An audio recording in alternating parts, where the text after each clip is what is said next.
जीवन एक संघर्ष। एक बार की बात है, कुछ गिद्धों का झुंड शिकार की तलाश में उड़ते उड़ते एक ऐसे टापू पे जा पहुंचा जो समंदर के चारों तरफ से घिरा हुआ था।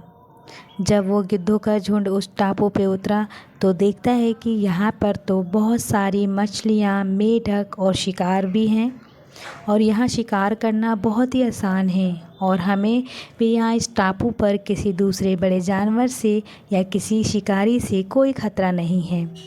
तो वो गिद्ध उस टापू पर भरपेट मछलियाँ, मेढक और केकड़े खाते हैं और 2 दिन तक वह सारे गिद्धों का झुंड इस टापू पे रुका रहता है।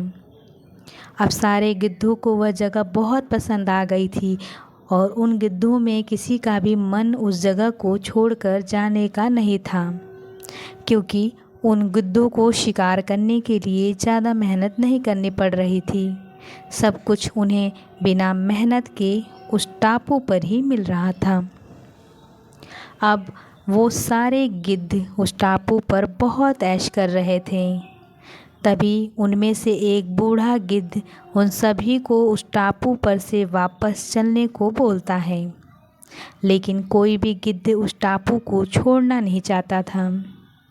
इसलिए उस बूढ़े गिद्ध को सभी गिद्धों ने वापस चलने के लिए मना कर दिया। उस बूढ़े गिद्ध ने उन्हें बहुत समझाया, लेकिन कोई भी वापस चलने के लिए राज़ी नहीं हुआ।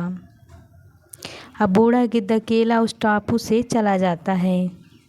फिर तकरीबन जब 1 साल के बाद जब वह बूढ़ा गिद्ध जब टापू पर वापस आया तो उस टापू का नज़ारा बहुत ही भयानक और दर्दनाक हो चुका था। जहाँ देखो वहाँ गिद्धों की लाश पड़ी हुई थी और कुछ गिद्ध घायल पड़े हुए थे। ये देखकर वो बूढ़ा गिद्ध एक घायल गिद्ध से पूछा कि तुम्हारी ऐसी हालत किसने की?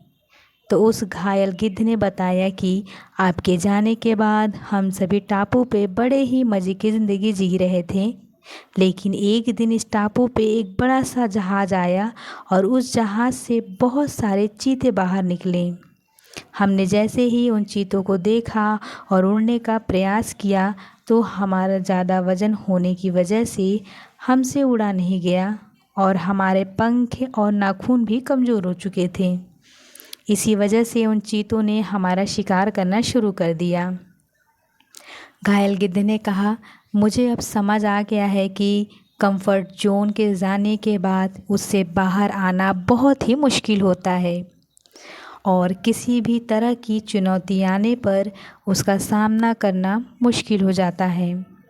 दोस्तों, इस कहानी से हमें यह सीख मिलती है कि जो लोग कंफर्ट जोन को अच्छा समझते हैं, बाद में वही कंफर्ट जोन उनके लिए मुश्किल बन जाता है और जिस इंसान की ज़िंदगी में चुनौतियाँ और मुश्किलें आती रहती हैं, असल में वही ज़िंदा है। और जब तक आप चुनौतियों का सामना करते रहेंगे, आप ज़िंदगी में आगे बढ़ते रहेंगे। प्रॉब्लम्स और मुश्किलें यही हमें इम्प्रूवमेंट की तरफ ले जाती है, जिससे ज़िंदगी में प्रॉब्लम नहीं, उसकी ज़िंदगी में इम्प्रूवमेंट नहीं। आशा करते हैं कि आप सभी को ये कहानी पसंद आई होगी। अगर आपको कहानी पसंद आई है तो प्यारा सा एक कमेंट करें कि आपको इसी से रिलेटेड और भी कहानियाँ चाहिए। मिलते हैं नेक्स्ट वीडियो में, तब तक के लिए राधे राधे।